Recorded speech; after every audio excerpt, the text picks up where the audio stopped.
The biggest, most anticipated game of the world has finally come out. The question is, did it live up to the hype? In this video, I will be not only reviewing Cyberpunk 2077, but I will also give you everything you need to know before buying this game. With that being said, though,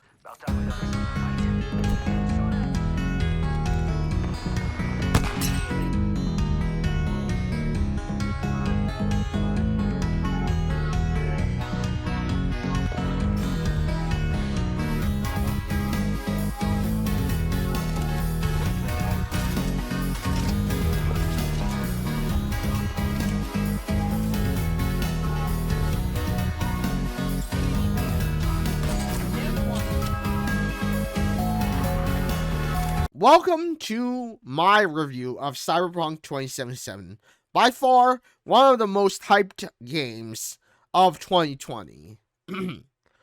First of all, let's get down to business, shall we? Does Cyberpunk 2077 live up to the hype? If you like this video, don't forget to hit that like button and subscribe, as well as hit the bell notification for updates on all future videos. Good question, but the answer would be no. The reason behind this is simple, really. Also, if you have not completed the game, spoilers will be ahead. You have been warned. This is not a spoiler-free review, as I have a lot of points to go over, but I will not spoil the ending. Cyberpunk 2077 is a RPG. It has always been that way, so before you decide to drop $60 just so you can live the hype of seeing Keanu Reeves thinking that this will be the next big GTA, it's not. With that air being cleared, let's talk about the game. The story is great. I think they'll rushed to create a ending. There are so many characters just glazed over in the development process, and while the main characters, V, Johnny Silverhand, Rogue, Jackie, and Dexter Deshawn, have been fairly fleshed out for the story, it leaves questions about other characters you may meet along the way. For instance, my favorite character, and the romance path I decided to take first, Judy Alvarez, feel like they don't have their story fully fleshed out. This isn't completely bad, but the story just feels like it leaves questions about their character and how they fit into your life, or should I say V's life. From this point on, I'm going to make V mentioned as yourself, or in this case, me, as I feel CD Projekt Red really want to make V you, which is why there is almost no third-person view or scenes. As you progress in the game and the romance paths, it feels like they leave out key moments to bond with a character. In my case, my romance with Judy feels lacking and doesn't have many good bond moments that bring us together. Other characters, like Spider Murphy, only get mentioned and seen in one mission. It feels like she was going to play a bigger role, but due to time and the way development went, she got thrown under the bus, even though she plays a key role in Cyberpunk 2020. While this story revolves around you and Johnny Silverhand, I feel that sometimes the choices you make are not clearly defined between which one Johnny is trying to influence versus which one is your own. This isn't a bad thing, but at the same time, it's hard to get a feel of which one Johnny is trying to influence you to do, or which one is your own choice. From the prologue to Act 2, I feel the game got a bit rushed, as it doesn't introduce or give you a good feel of who is important for the game, and during the first act, there's almost no reference to Johnny Silverhand other than a drink and Rogue. At no point do you ever learn anything about Johnny until after Act 1 is complete, which I personally think is a bad decision story-wise. I would have loved to have some introduction to Johnny Silverhand and what he did before the big heist that Dexter sends you on, even if that mention of Johnny was just talk. Alright. The big heist. This is something that I personally think was rushed and felt like there could have been more to the story. Like when you and Jackie are talking in the hotel room. Speaking of time jumps, these skips seem to happen at the worst moments and don't add much to the story when there are key moments that you want to know what happened. For instance, the Judy romance. There's one point where it cuts off at the worst time as you want to know what happened. Other times, time jumps feel like they just skip with no reference of what happened and leaving you to speculate the situation. For instance, when Johnny takes control, sometimes the skip feels like something important happened in the story, but you will never know. Overall, the game felt rushed due to the hype and players wanting to play the game. This game, though, was in development around May 2012, so there was plenty of time, even with delays, to make the game right.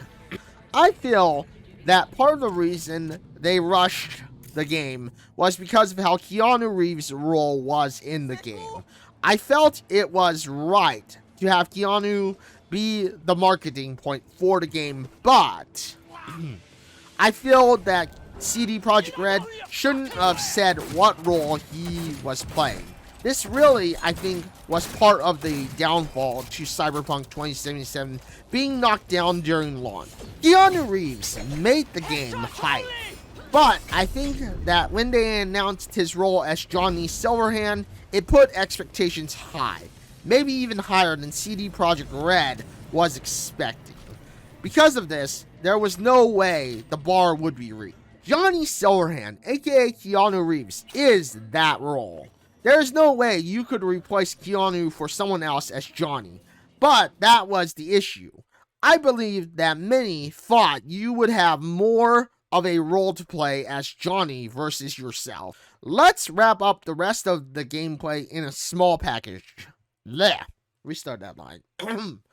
Let's wrap up the rest of the gameplay in a small package, shall we? While I wish there were more life paths to choose and much more customization, as well as because I am a LGBT person, more characters having a LGBT part, as really the only things you get about the LGBTQ people are Judy, aka my romance path, Carrie Eurodime, and Claire Russell.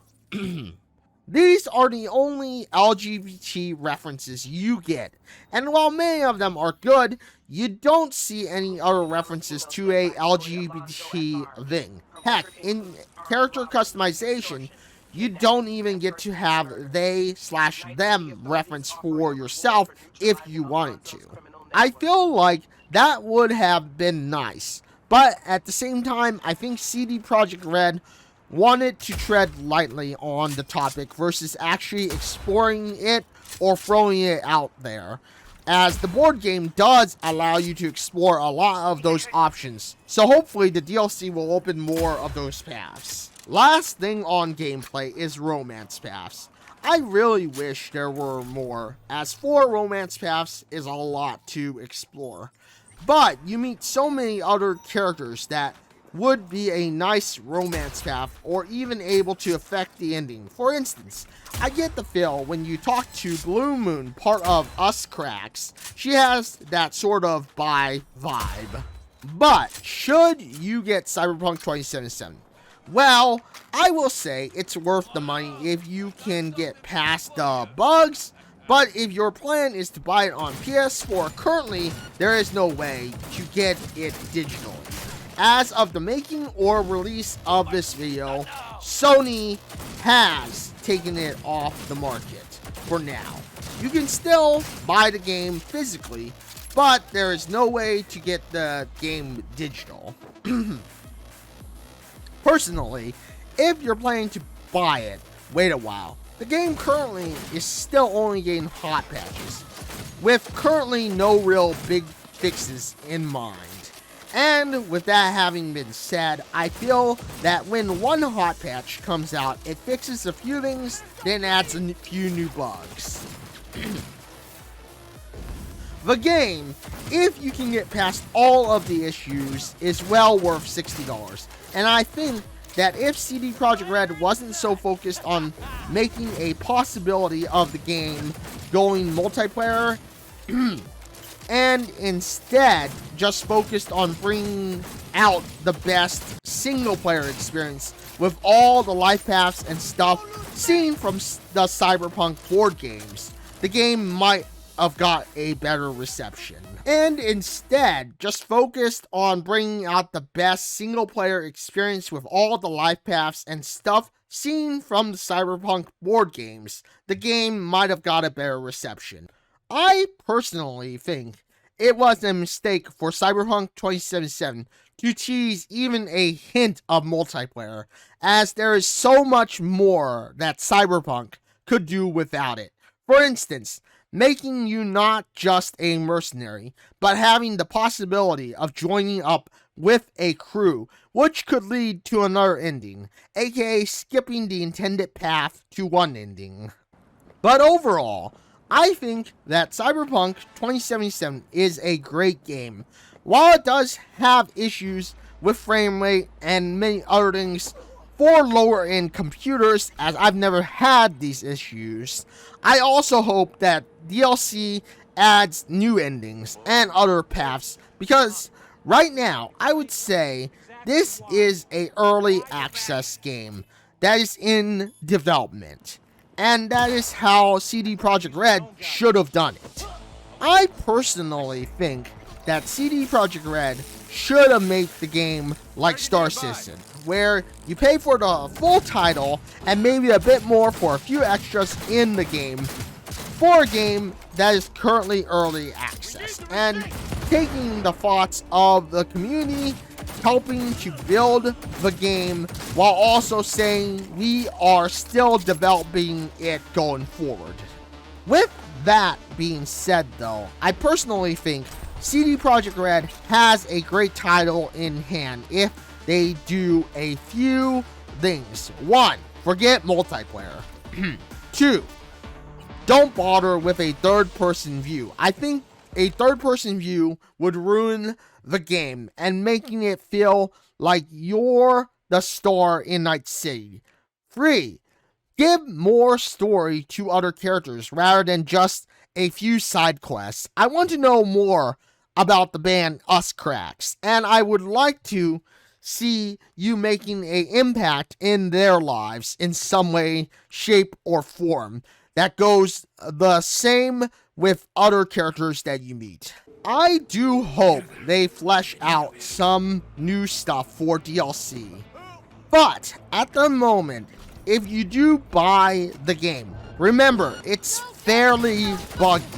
And with lower systems, you may only get around 30 FPS, which isn't bad. A lot of players get mad they can't on PC get 144 frames or more. But remember, this game eats your computer with GPU and CPU usage. It's a graphics heavy game. I went out of my way knowing that the game was graphics intense to get a 16 gig RAM, which with my other pre-installed 8 gig RAM allowed me to have 24 gigs of RAM. More than enough buffer room for the RAM expected on ultra quality, and even with ray tracing on. With that being said, also on PC, you can run ultra quality with a Radeon 580, so it's possible to push for the best graphics with my above mentioned RAM. The game will run smooth, but I think many players get the I need all the FPS I can. It really won't help you. Most people will only notice around 60 FPS anyway. That is how our human eye works. so even pushing for more frames wouldn't be noticeable. I do hope if you buy the game, you enjoy it. I quite liked the game, even though it was rushed. And you can tell that the game was rushed, but well worth the buy. As a bonus, I want to say there is a lot that seemed to be cut from the game. Hopefully, CD Projekt Red does add it in eventually. But I hope that the game doesn't just get focused on the multiplayer aspect. Multiplayer isn't necessary with a game like Cyberpunk having so much story to expand into.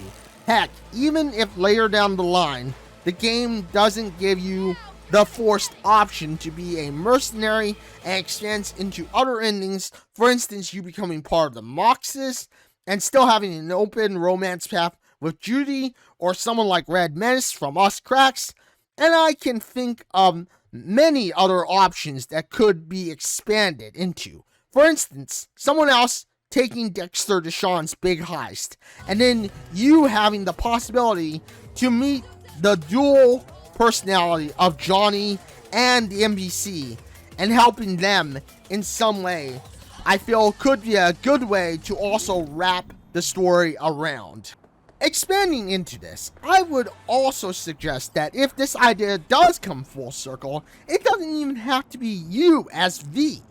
I think that a path to have you play as V or get the option to play as a new character with a chosen name like Codemasters does with F1 would be interesting, as you can still follow V's story, but in the eyes of a non-mercenary or as a fellow mercenary. Again, open option and restating the reason you don't need multiplayer for Cyberpunk. I hope that this review is informative enough for you to make a decision about Cyberpunk 2077.